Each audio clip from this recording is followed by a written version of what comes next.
Floors for Good is still looking for charities and not-for-profits that could use a free brand new floor. But nominations close soon, and today we wanted to give you some information about a few of the organizations that have already been nominated. Maybe it'll spark your mind, spark your memory of a group that you'd like to nominate as well. Let me give you a few examples here. So we have a couple organizations that are focused on giving people a safe place to stay. One is Coburn Place Safe Haven.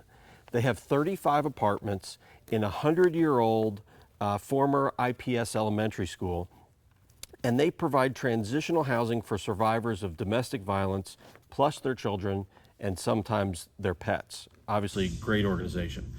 The Dove Recovery House for Women. They help women who have experienced physical, emotional, or sexual abuse, have experienced homelessness, or are struggling with substance abuse disorder and have nowhere else to turn. Another great group.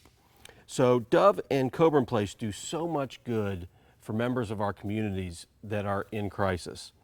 What charity do you know about that does good for others, just like these two do?